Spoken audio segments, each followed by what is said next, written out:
দেখুন পিসির বাড়ির রাতের দৃশ্যটা দেখুন, কি সুন্দর লাইট লাগিয়েছে আমার পিসুর সামনে। রাস্তাটা ঠিক করে দিয়েছে। চল কই এই যে একটা বড় হলো, এটা তো আমার। ওয়াও, হেভি সুন্দর ডিজাইনটা, আজকে বানাইছি খাইতে আসি। দারুণ লাগছে ডিজাইনটা। আমার হাতে লেখে দেব। ওইসি দারুণ বানাইছো, এত সুন্দর ডিজাইনটা খুব ভালো হয়েছে পিসি। হ্যাঁ মা, খুব ভালো। দুপুরবেলা ভাত খেয়ে তার বসে বসে বানাইছি। দারুণ লাগে। আমি এত বড় ভালো লাগছে না মা? আমাকে কিনবা, তারপর ওটা রান্না করব। বড় বড় তো যেগুলো হ্যাঁ। না সেগুলো ওরে আনিয়ে দিবি। হ্যাঁ, তাহলে উনুনটা ঠিক ওই আছে। যে কালো কালো হয় না, ওগুলো কিনবা। হেভি ডিজাইনটা হয়েছে, হেভি। দেখুন আপনারা কত সুন্দর পিসি ডিজাইনটা করেছে দেখুন। আর এই যে টিভি, আমরা এখন রাতের বেলা পিসি বাড়িতে এসেছি একটু ঘুরতে। ঠিক এই যে একটু ওইটা উনুন বানাইছি। ওইটা হ্যাঁ, এই যে সেইগুলো। এই যে গোলাপ গাছগুলো। আর আর এইগুলোতে কি হয়েছে ওইগুলো তো ভেন্ডি গাছে লাগাইছে তোর। পিসা? আমার গুলো বেঁচে গেছে। পিসির গুলো এর হয়ে গেছে, তিতলির গুলো। বেঁচে গেছে। এইগুলো বাঁচে গেছে। হ্যাঁ, পাখিটা একটু শুয়ে দিয়ে যা। ছুঁই দিই। বালিতে লাগাতে হবে, আমি বালিতে লাগাইছি। বালিতে এ বড় শুকায় নাই কোনো ডালি। হ্যাঁ, আমি না বালিতে ওরকম করে তিতলির মতো লাগাবো, তো তোর পিসা দেয় নাই বলে কি এইটাই লাগাবো। ও এই যে এইটাই লাগাইছি। দাঁড়াও দাঁড়াও, এখন আগে থেকে। আর এগুলো নড়াবা না বেশি, নড়ালে নড়াইনি মা। তোমার উনুনটা সব থেকে দারুণ হয়েছে, ডিজাইনটা হেভি। আমার উনানটা বেশি ভালো। ও দি এইগুলো লাগাইছে এগুলো। হ্যাঁ গুনাইছে। তো কলম না। হ্যাঁ হ্যাঁ, অল্প একটু হয়ে তারপর দিয়েছে। হ্যাঁ ভালো হয়েছে। আর ওইখানে কীর্তন হচ্ছে পিসিদের, পিসি বাড়ির ওইখানে কীর্তন হচ্ছে। দেখুন কোনটুকু একটা গাছের লঙ্কা হয়েছে, দেব কি এই দেখ একটা হইছে, এই যে একটা। এই দেখুন লঙ্কা, দেখুন একটা ফুলই ফোটে খালি, লঙ্কা নাই। লঙ্কা নাই। এই দিদি, ওটাও একটা ফল দিয়েছে পিসি। ও একটা ফল দিয়েছে। এই দিদি, আমার এইটুকু একটা মটরশুঁটি গাছ আছে, জানিস ফুল এসছে। ও আমি একটা সার দিয়েছি, ফুল এসে গেছে। বাহ। পচা সার, পচা শাক, পচা শাক। সবজি পচা সার। হয় না? এখানে একটা বেগুন হয়েছে পিসি। একটা হইছিল ছিঁড়ে ফেলছি, এই যে একটা হইছে। এই দিদি, এইটা ভালো সুন্দর ভালো। এরকম ছাদ বাগানটা করবা। হ্যাঁ পিসি, ভালো লাগছে না মা? জল দিছি সব গাছে, জানিস? ভাতটা ভালো করছে।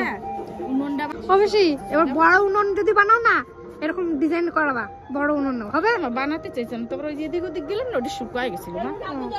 হ্যাঁ কি সুন্দর আগুন জ্বলে। হেভি হয়েছে না উনুনটা? ছিলাম আমি মাছ আস ওই দেখ। ও সেটা রং করছো নাকি উনুনটায়? না ওই লাল মতো দিল। ওই লাল মাটির রংটাই লাগে। দরজাটাও কাঁচ লাগিয়েছে, হেভি সুন্দর লাগছে। আর এই বাইরের এই লাইটটা দেখুন কত সুন্দর লাগছে, এই লাইটটা দারুণ লাগছে না মা? কাঁচ লাগানোর পর বেশি বাড়িটা ভালো লাগছে না? পুরো চেঞ্জ হয়ে গেছে। চারিদিকে কাঁচ হয়েছে, এখন খুব সুন্দর লাগছে, দারুণ লাগছে, হেভি সুন্দর। নতুন মাটি না আরো ওই জন্য ভালো হয়েছে সবকিছু। সব কিছু পিসিদের ভালো হয়েছে। আর নতুন মাটি আর এই রাস্তাটা এত সুন্দর লাগে না, হেভি সুন্দর। যেরকম আমাদের বাগানটা দেখে, সেরকম পিসিদের এই ছোট্ট বাগানটাও সবাই দেখে। ঠিক। কেমন হয়েছে? ভালো হয়েছে? এই থালাটা পড়ে তো রাখো মা। আমার মতন পরিয়ে দাও খালি, আমারও খালি পরিয়ে দাও। ও বেশি খাওয়া হেভি হয়েছে বেশি। কিনে নেবে? শুভ সকাল সবাইকে, আশা করি ভালো আছেন। কালকে পিসিবাড়ির থেকে এসে আর ভিডিওটা করা হয়নি, তাই আজকে আবার শুরু করছি। তো 2-3টে কমেন্টের উত্তর দেব আগের দিনের ভিডিওটা। অনেকে বলেছিলেন যে চিংড়ি মাছের নারকেলের দুধ দিতে হয়, সত্যি আপনারা ঠিকই বলেছিলেন। আমার মাথায় অতটা খেয়াল ছিল না, আমি দিইনি। এরপরে যেদিনকার করব সেদিনকার হয়তো নারকেলটা পেস্ট করে দেব, না হয়তো নারকেলের দুধ দেব। আর একটা কমেন্ট খুব এসছে যে রিয়া কালো শাড়ি পরে চলে তোমাকে খুব সুন্দর লাগছিল, তো অসংখ্য ধন্যবাদ। আর আমি পুজো করার সময় কিন্তু কালো শাড়ি পরে পুজো করিনি, আমি এমনি একটা নর্মাল জামা পরে পুজো দিয়ে এসছি। তারপরে আমি শাড়ি পরে ঘুরতে বেরিয়েছি বান্ধবীদের, বন্ধুদের সাথে, সবার সাথে। আগের দিনে একটা কমেন্ট খুব এসেছিলো যে রিয়া পড়াশোনা বাদ দিয়ে ঘুরছো, এটা আবার কীরকম কথা? যে সরস্বতী পুজোর দিনও কি ঘুরতে পারবো না, ঘরে বসে বই পড়বো? সত্যি এই কমেন্টটা 2-3 জনা করেছে, আমি তাদেরকে উদ্দেশ্য করেই বলছি। ছোটোবেলায় কি আপনারাও সরস্বতী পুজোর দিন ঘরে বই পড়তেন? আমি তো কোনোদিন সরস্বতী পুজোর দিন অন্তত পড়তাম না। আমার ছোটোবেলার থেকে আমি জানি পুজোর দিন পড়তে নেই।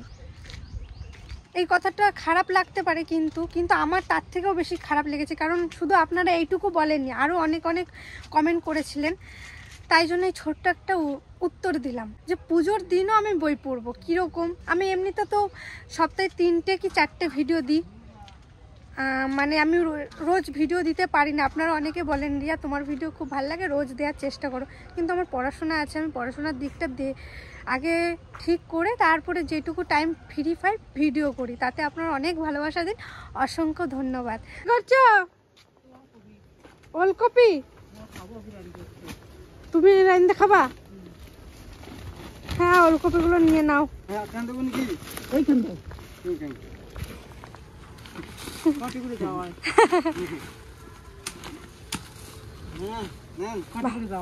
বুড়ো আছে এগুলো? আরে ব্রোকলি গুলো বাজারে নিয়ে যাবেন। আর আগের বছর আমাদের এই আম গাছটায় সরস্বতী পুজোর আগে এত মুকুল এসেছিল, এখন দেখুন এখনো পর্যন্ত আম গাছটায় মুকুল আসেনি। এখন এই যে 1-2 দেখা দিচ্ছে, মানে সরস্বতী পুজো পেরিয়ে গেল, এবার মনেই হলো না যে সরস্বতী পুজো পেরিয়ে গেছে, কারণ একটাও মুকুল এখনো ধরে পারেনি, সবে ধরা শুরু করেছে। অন্য বছর আমাদের এই গাছটায় অন্তত মুকুল একবারে দেখা যায় না সরস্বতী পুজোর আগেই, আর এই বছর এখনো মুকুলই আসেনি, পুজো পেরিয়ে গেল। সত্যি যত দিন যাচ্ছে তত যেন পরিবেশটা অন্যরকম হয়ে যাচ্ছে। আগে কীরকম ছিল আর এখন কীরকম হচ্ছে। আগে পুজোর আগে সমস্ত কিছু ফল তারপরে হয়ে যেত, ফুলের কোনো অভাব ছিল। আর অন্য বছর বাজার থেকে কিনতে হয়নি মুকুল, নিজেদের গাছ থেকেই মুকুল নেওয়া হয়ে যাইতো। আর এখন মুকুল তারপরে আরও অনেক কিছু যেগুলো লাগে সেগুলো বাজার থেকে কিনে আনতে হয়। যত দিন যাচ্ছে পরিবেশটাও পাল্টে যাচ্ছে, মানুষজনও অনেক চেঞ্জ হয়ে যাচ্ছে। সত্যি মনে হলে খুব খারাপ লাগে। আর আপনারা একটা কমেন্ট করেছিলেন, হট করে মনে পড়ে গেল কমেন্টটা, যে রিয়া তোমাদের পুকুর পাড় থেকে তোমাদের সানুদার বাড়িতে দেখা যায়? অবশ্যই দেখা যায়, কারণ আমার বাড়ি থেকে সানুদার বাড়ি থেকে জেঠি বাড়ি অতটা দূরত্ব নেই। মেলাটা এইখান থেকে আমার সানুদার বাড়িটা দেখা যাবে যতটা। এই দেখুন কাচের, এই যে কাচের উপরের একটা, ওই যে আমার সানুদার বাড়ি। আগে পুরোটা দেখা যেত, এই যে আম গাছটা হয়ে গেছে বলে এখন দেখা যায় না। খুবই কাছে, সবার বাড়ি খুবই কাছে। কলা বাগান থেকেই বেশিরভাগ যাওয়া আসাটা করি। আর কলা বাগান কেন বলছি, আগে ওইদিকে অনেক কলা বাগান ছিল, তাই ওখানে কলা বাগান নাম হয়ে গেছে এখন। আর আপনারা আমার কথা বলা এত পছন্দ করেন যে বলেন, 1-2 জন আছে রিয়া বেশি কথা বলবে না, কিন্তু বেশি জন আমাকে বলে রিয়া কথা বলে বলে তুমি ব্লগ করবে, ভিডিও করবে, আমাদের খুব ভালো লাগে। তাই জন্য আপনাদের জন্যই, আপনারা কারণ আমাকে অনেকটা ভালোবাসা দিয়েছেন খুব কম দিনেই। আপনারা যদি পাশে থাকেন আমি আরও অনেক দূর এগোতে পারবোই, মানে মনে সেই জোরটা থাকলে অবশ্যই। বিনস এবছর বিনসটা আমাদের কম লাগানো হয়ে যাচ্ছে। আগে তো অতটা অবধি বিনস গাছ ছিল, এই বছর কম। আর এবছর মটরশুঁটিটাও কম। আর এই দেখুন আলু শাকটা সেই লাগালো, কত তাড়াতাড়ি বড় হয়ে গেছে। আপনারা কে কে আলু শাক খেতে পছন্দ করেন অবশ্যই জানাবেন। আমাদের বাড়ির সবাই ছোটো মাছ দিয়ে আলু শাক, হালকা পাতলা ঝোল খুব পছন্দ করে। কুমড়ো গাছের ফুল নিয়ে যাব আজকে, তাহলে কুমড়ো ফুলের বড়া হবে। এই দেখুন এটাতে কুমড়ো হবে না, অনেকগুলো আছে চারিদিকে। লাল বটবটি,